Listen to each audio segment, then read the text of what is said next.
Le Mali, un pays d'Afrique de l'Ouest, frontalier de la Mauritanie et de l'Algérie au nord, du Niger à l'est, du Burkina Faso et de la Côte d'Ivoire au sud, de la Guinée au sud-ouest et du Sénégal à l'ouest. Avec ses 1 241 238 km², il est le plus vaste État d'Afrique de l'Ouest après le Niger. Bamako, capitale du Mali et centre administratif du pays, se situe dans le sud-ouest du pays. Son rythme de croissance urbaine est actuellement l'un des plus élevés d'Afrique. Elle est située sur les rives du fleuve Niger appelé Djoliba, le fleuve du sang, et construite dans une cuvette entourée de collines. Elle s'étend d'ouest en est sur 22 km et du nord au sud sur 12 km pour une superficie de 267 km². Le fleuve Niger constitue un élément fort du paysage bamakois. Large de plus d'1 km par endroit, il n'est aujourd'hui franchi que par 3 ponts. Le pont des Martyrs 1960, le pont FAD 1992 et le pont de l'amitié chino-malienne 2010. La place du fleuve dans la capitale présente ainsi un vrai potentiel pour son développement. Le gouvernement du Mali a accordé au cours des 2 dernières décennies une attention particulière à l'aménagement urbain, l'embellissement des villes et au développement des infrastructures de transport en vue d'assurer le développement et le désenclavement intérieur et extérieur du pays. Cette volonté vient d'être appuyée par le lancement du présent projet d'aménagement urbain des tronçons des berges du fleuve Niger à Bamako, qui s'étend sur environ 20 km à partir du 3e pont jusqu'à Kalabankoro. L'objectif visé par ce projet est de créer un meilleur cadre de vie le long du fleuve, à travers la création de nouvelles servitudes des berges, la création d'un cadre touristique attractif et l'embellissement de la ville, la création d'espaces verts, d'activités culturelles attractives et de parcs de loisirs, de complexes hôteliers et d'immeubles commerciaux le long du fleuve, l'amélioration de la mobilité et transport dans la ville de Bamako, l'amélioration de l'environnement urbain en maîtrisant les constructions spontanées et anarchiques dans le lit du fleuve, la valorisation des terrains non construits et la génération de recettes financières permettant au projet de s'autofinancer, et à terme la création d'activités pérennes, génératrices d'emplois et de revenus. Les berges du fleuve Niger sont caractérisées actuellement par une densité urbaine anarchique, un manque des infrastructures de base, notamment les voiries et réseaux divers, la présence de zones inondables qui concernent la frange immédiate de la berge du fleuve et les alentours des rejets des marigots qui se déversent dans le fleuve, un grand nombre de décharges anarchiques de déchets solides, la présence d'activités industrielles polluantes, les activités abondantes le long des berges du fleuve sont le maraîchage, la pêche et l'extraction du sable.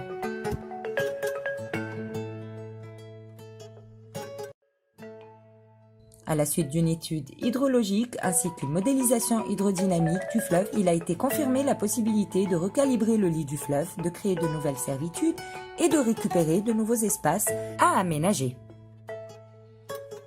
Les espaces récupérés conduisent au programme d'aménagement de grands secteurs qui constituent de nouvelles polarités urbaines dotées de programmes polyfonctionnels mixant habitat, bureaux, commerce et loisirs.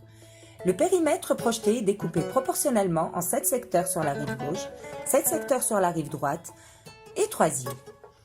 Une hiérarchie de voies avec une trame généralement orthogonale est mise en place dans chaque secteur permettant la création de la notion de centralité autour d'un lieu, place, mail, végétal, parc, urbain. Le skyline des nouveaux quartiers doit avant tout respecter les éléments du grand paysage, les collines de Bamako, les émergences telles que la tour de la BCAO et l'hôtel de l'amitié, etc. sont autant d'éléments appartenant au paysage qui serait regrettable de placer au second plan. Pour autant, le nouveau quartier ne doit pas s'empêcher non plus de vivre son développement. Dans un processus similaire à celui de la ville existante, le skyline se formera sur les 2 rives au fur et à mesure des opportunités et chaque bâtiment marquera sa singularité.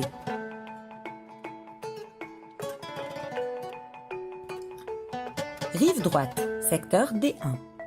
Tout comme les autres secteurs, ce quartier d'environ 116 hectares est porteur d'une nouvelle centralité capable d'offrir à ses habitants tous les services dont ils ont besoin au quotidien.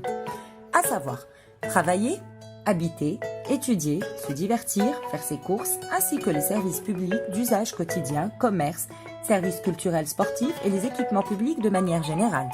Ce quartier est caractérisé par une large percée transversale qui vient se terminer sur une vaste place publique qui surplombe le fleuve. Un grand équipement collectif, la mosquée, y est programmé en vue de lui conférer un statut majeur d'urbanité et une identité propre.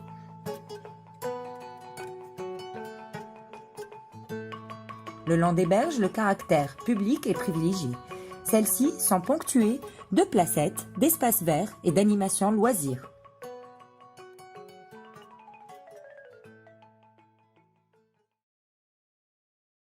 Secteur D2. Situé face au centre administratif de Bamako, le secteur D2, couvrant 58,8 hectares, propose une vaste place paysagère qui se développe en contrebas du pont du roi Fat. Secteur D3. Ce secteur de 105 hectares concentre sa spécificité sur les aménagements de berges et l'activité qui s'y développe, tout en appliquant les principes de centralité objectif, à savoir forte densité sur la voie centrale, hauteur et densité dégressive plus on s'en éloigne. Un imposant complexe sportif y est prévu.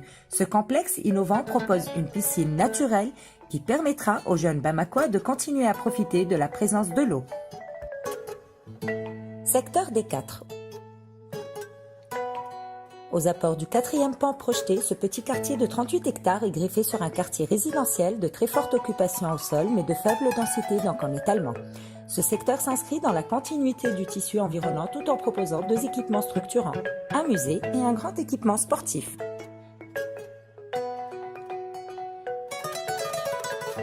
Secteur D5 et D7, franges de moyenne profondeur de tissu respectivement 66 et 87 hectares organisent une centralité urbaine au point de franchissement du fleuve vers l'île.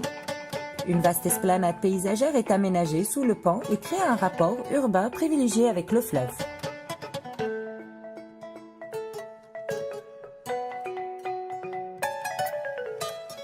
Secteur D6. Ces 100 hectares récupérés sur le fleuve, annexant également l'île de l'artiste de renommée internationale M. Salif Keita, préservent l'affectation touristique de villages de vacances qui s'y trouvent déjà. En outre, et plus en amont, un petit port de pêche et de plaisance à caractère pittoresque est prévu pour renforcer le lien au fleuve et le caractère touristique de ce quartier. Des petits restaurants y naîtront et feront profiter à tout un chacun des richesses du fleuve. Rive gauche, secteur G1. L'aménagement de ce secteur offre plusieurs types d'espaces destinés à différents usages. Nous retrouvons un quartier métier, un village de métiers, les marchés aux poissons et aux fruits, une zone de dégustation autour d'un petit quai pour pêcheurs, des espaces verts, des animations et commerces, des aires de stationnement, des équipements d'utilité publique et plus principalement un hypermarché jumelé à une galerie commerçante de haut standing. Un quartier esplanade. En matière d'affectation, nous y retrouverons plusieurs équipements d'utilité publique, quelques habitats individuels, une zone d'activité, un technopole, par-delà la route de la Corniche, plusieurs équipements sportifs et l'un des espaces clés de l'aménagement, le sous-quartier du Canal qui renfermera de l'habitat, de l'animation et la Cité des Arts. Quartier affaires, nous y retrouverons un noyau d'immeubles avec des hauteurs peuvent aller jusqu'au tour de 27 étages. Secteur G2. En plein cœur de la cité administrative de Bamako, sur une superficie de 27 hectares, il confirme la présence de la grande place du rassemblement politique existante et renforce ce lieu par un centre d'art vivant porteur de modernité et d'ouverture.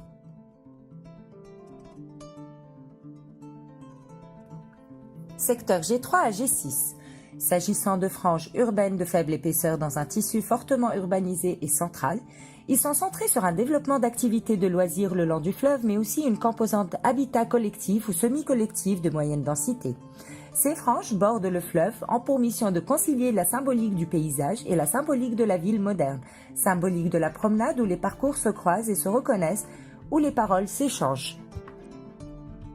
Secteur G7, en périphérique du périmètre d'intervention et en zone rurale, ce nouveau grand quartier de 110 hectares propose une centralité urbaine affirmée par des bâtiments polyfonctionnels de R+4 et R+6, mais aussi de grands équipements tels que le mall commercial avec multiplex, un campus et foyer universitaire, ainsi que d'autres petits équipements de quartier.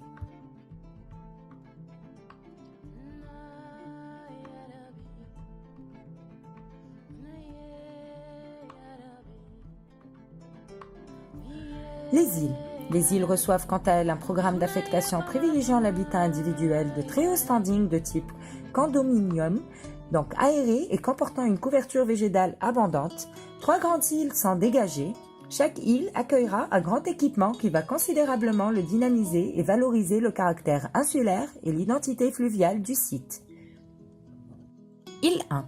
D'une superficie totale de 93,2 hectares, cette île dont la densité reste relativement faible est caractérisée par un grand équipement, un multiplex sur un terrain de 12,6 hectares, des ensembles immobiliers à vocation résidentielle de typologie semi-collective totaliseront environ 250 000 m² de plancher, des unités résidentielles de type condominium.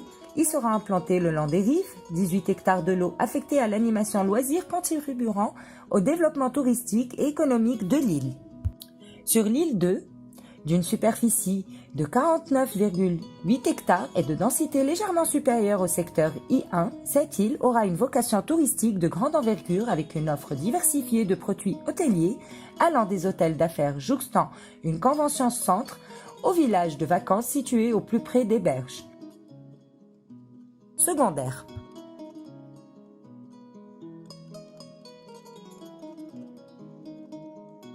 Les nouveaux secteurs urbains créés le long des berges du fleuve seront principalement desservis par les voies de corniche. Ces voies doivent être connectées aux axes primaires et aux principales artères des quartiers et doivent assurer la liaison entre les deux rives du fleuve. À cet effet, il est nécessaire de donner à ces infrastructures les caractéristiques géométriques adéquates en termes d'emprise, de nombre de voies et d'ouvrages de dénivellement afin de permettre l'écoulement des flux et les différents échanges. Compte tenu du grand rôle que devra jouer ces voies et vu le trafic important recensé et projeté à l'année de mise en service, il a été recommandé un profil type pour la section courante avec une largeur d'emprise de 50 mètres répartie comme suit. 2 voies de circulation de 3,5 mètres de largeur pour chaque sens, des bandes cyclables de part et d'autre des chaussées de 2 mètres de largeur, des bandes d'arrêt d'urgence à l'extérieur des bandes cyclables de 2 mètres de largeur, un TPC de 5 mètres de largeur, un trottoir de 7 mètres de largeur de part et d'autre, une voie de 3,5 mètres de largeur de part et d'autre du TPC pour une future 3e voie ou un site propre bus. En effet, les systèmes de transport léger en site propre les plus répandus dans le monde sont les systèmes de bus rapides à haute capacité, bus rapides de transit BRT et les tramways. Image de marque distinctive pour les métropoles qui se dotent de ce type de système.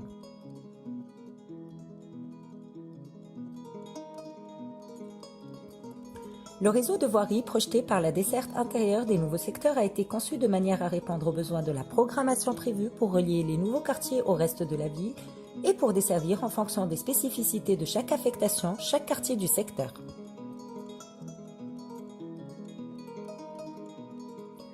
À cet effet, il a été opté pour une variété de profils répondant à chaque fois à des besoins d'emprise et de desserte bien particuliers. Nous trouvons ainsi les routes A, 2 fois 2 voies avec un TPC large, voie de 50 mètres. Les routes A, 2 fois 2 voies avec un TPC réduit, voie de 35 mètres.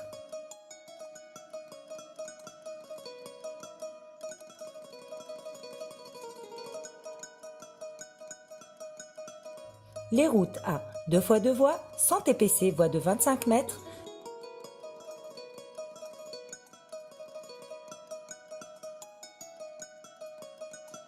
Et les routes bidirectionnelles, voie de 15 mètres.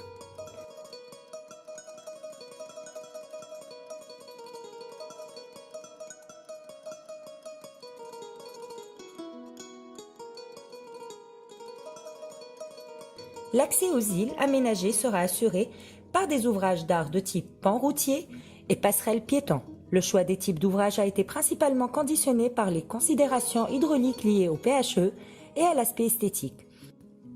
Ainsi, les pendales, les ponts bipoutres mixtes, les ouvrages boy-string et les passerelles métalliques type trélisse sont projetés.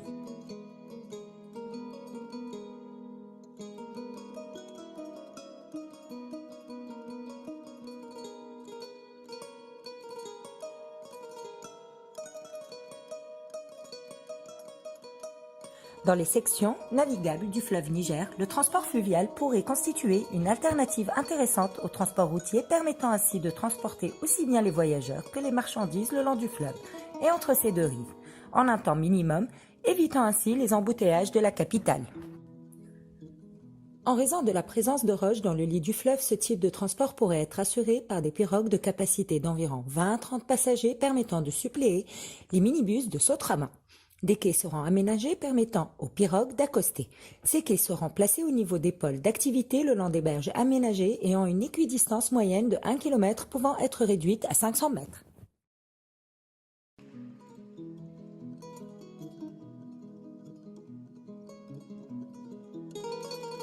Le projet d'aménagement des nouvelles servitudes des berges du fleuve Niger à Bamako permet de dégager des surfaces de terrain d'environ 1310 hectares pour un coût des investissements en vue des travaux de viabilisation estimé à 1672 milliards de francs CFA hors taxes. Compte tenu de l'importance et des investissements, il est prévu de réaliser le projet sur 5 tranches et pour une durée globale de 23 ans. Les dépenses de l'investissement seront ainsi réalisées sur la période 2025-2047. Les travaux d'aménagement de chaque phase seront programmés sur 3 ans, de façon simultanée sur les quartiers concernés. La rentabilité du projet est très importante et encourageante pour la réalisation du projet, soit un taux de rentabilité interne financier de 26,6% assurant largement l'autofinancement du projet. Le projet d'aménagement des berges du fleuve Niger à Bamako présentera une forte attraction des investisseurs à l'intérieur et à l'extérieur du pays et y permettra de renforcer et dynamiser la métropolisation de Bamako.